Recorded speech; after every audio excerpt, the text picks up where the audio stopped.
Assalamualaikum warahmatullahi wabarakatuh. Hai teman-teman, bagaimana kabarnya? Semoga semuanya dalam keadaan sehat walafiat ya. Ketemu lagi dengan Miss Khadijah. Pada video kali ini kita akan belajar IPS. Kita akan belajar apa ya? Ya, tentang sumber daya energi dan pemanfaatannya part kedua. Ini lanjutan dari video sebelumnya ya teman-teman. Oke, sebelum kita mulai belajar, mari sama-sama kita berdoa dengan membaca basmalah. Bismillahirrahmanirrahim.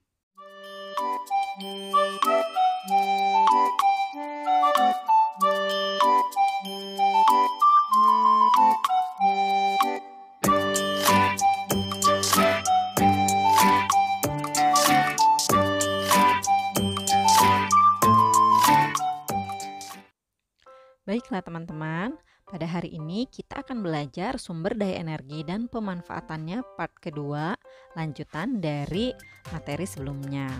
Yaitu ada jenis-jenis sumber daya energi. Ada sumber daya energi yang dapat diperbaharui dan sumber daya energi yang tidak dapat diperbaharui. Pada video sebelumnya kita sudah membahas tentang sumber daya energi yang dapat diperbaharui, yaitu ada air, angin, sinar matahari, panas bumi, biomasa, dan biodiesel. Nah, sekarang kita akan membahas tentang sumber daya energi yang tidak dapat diperbaharui. Apakah teman-teman masih ingat apa itu sumber daya energi yang tidak dapat diperbaharui? Mari kita bahas. Jadi, sumber daya energi yang tidak dapat diperbaharui merupakan sumber daya yang dapat dihasilkan dalam waktu yang sangat lama dan bisa habis waktu-waktu. Jadi, sumber daya energi yang tidak dapat diperbaharui adalah sumber yang dapat memproduksi energi dengan cara menghabiskan sumber daya alam dan butuh waktu jutaan tahun untuk bisa menghasilkannya kembali.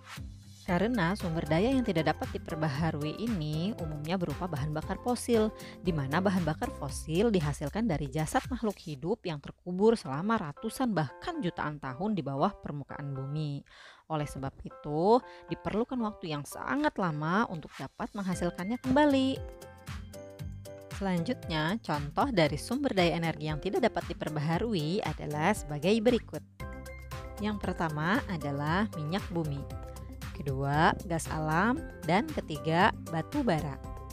Untuk lebih jelasnya, mari kita bahas satu persatu. Yang pertama adalah minyak bumi. Minyak bumi adalah bahan bakar fosil yang terbentuk dari proses endapan sisa-sisa tumbuhan dan hewan yang mati jutaan tahun yang lalu. Minyak bumi merupakan minyak mentah yang berasal dari perut bumi atau dari dasar laut. Jadi ini berbeda dengan minyak yang untuk dimasak ya teman-teman. Karena minyak bumi berada di bawah lapisan batuan, sehingga untuk mengambilnya perlu proses pengeboran tanah dan bebatuan baik di darat maupun di bawah laut. Nah, seperti ini cara pengeborannya.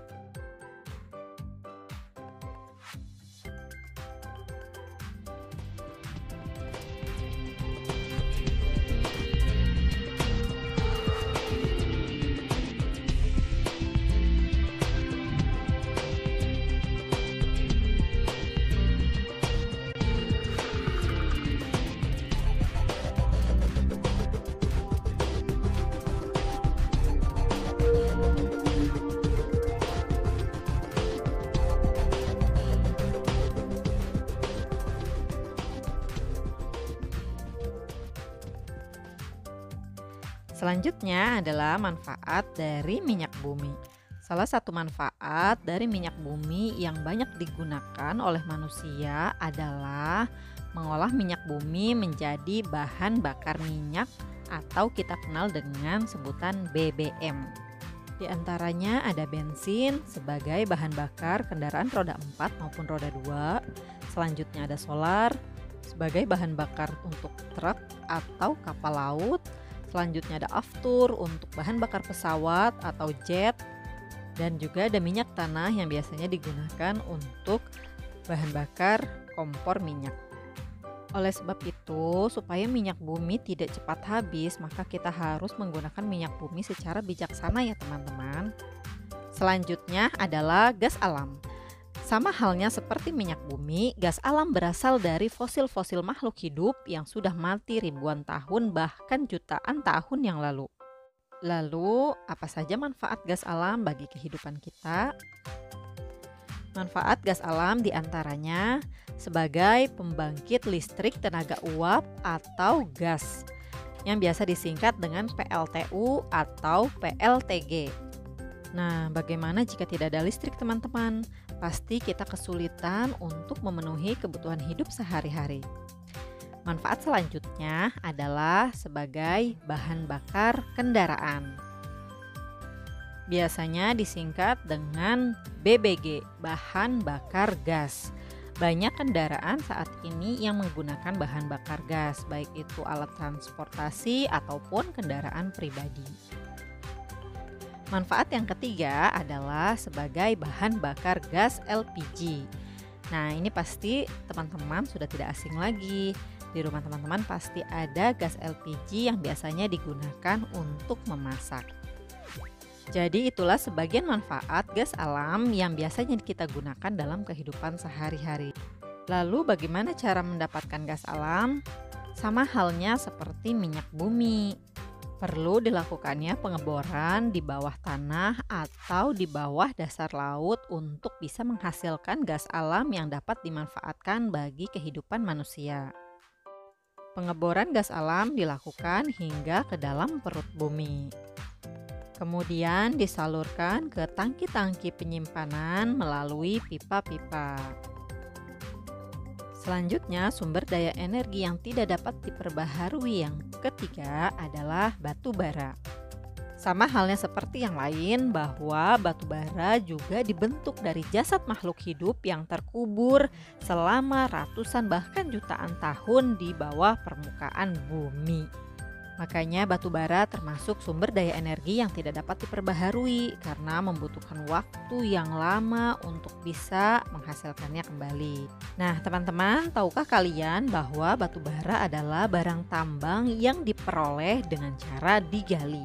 Maka untuk mendapatkan batu bara diperlukan pembuatan tambang di permukaan bumi dan di bawah tanah.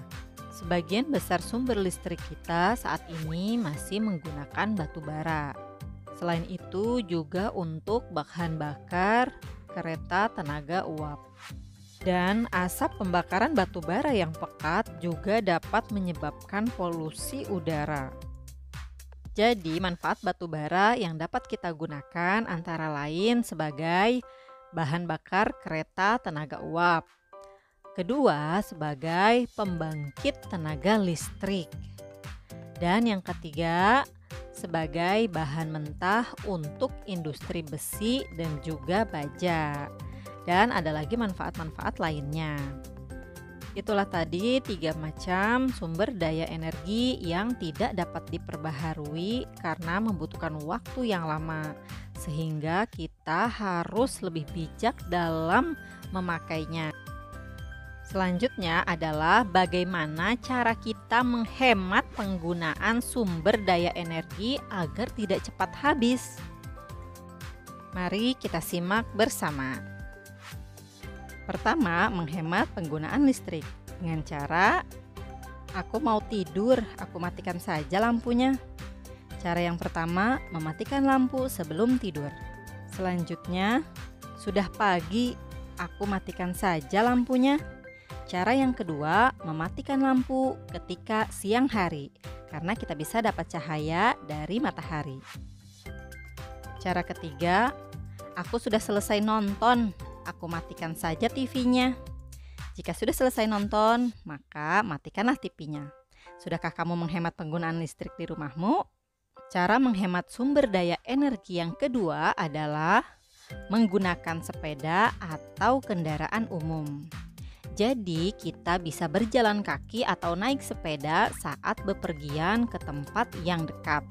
Misalnya warung, atau main ke rumah teman, atau main ke rumah saudara yang jarak rumahnya tidak terlalu jauh dengan kita. Kedua, kita bisa memilih pergi ke sekolah dengan menggunakan mobil jemputan. Atau kita juga bisa menggunakan sepeda apabila jarak rumah kita tidak terlalu jauh. Selanjutnya, cara menghemat yang ketiga adalah dengan sumber daya energi alternatif, yaitu sumber daya yang dapat menggantikan penggunaan minyak bumi, batu bara, dan gas alam. Seperti menjemur pakaian di bawah sinar matahari, jadi mengurangi penggunaan pengering mesin cuci. Selanjutnya, kita juga bisa menggunakan biogas dari biomasa untuk memasak sebagai alternatif pengganti gas. Selain itu, kita juga dapat menggunakan kendaraan yang berbahan bakar listrik. Jadi marilah kita jaga bersama ketersediaan sumber daya energi di bumi kita dengan cara menghemat pemakaian sumber daya energi di rumah dan juga di kehidupan sehari-hari kita. Karena sumber daya energi juga menjadi hak generasi mendatang, bukan hanya milik generasi sekarang saja. Agar generasi mendatang juga dapat ikut menikmati sumber daya energi tersebut. So, kita harus bersikap bijak dalam memanfaatkannya ya teman-teman. Baiklah, demikian pembelajaran IPS kita pada hari ini tentang sumber daya energi yang dapat diperbaharui dan tidak dapat diperbaharui. Sampai ketemu lagi di video selanjutnya. Sekian dari Miss Khadijah. Wassalamualaikum warahmatullahi wabarakatuh. Tetap jaga iman dan jaga imun ya teman-teman.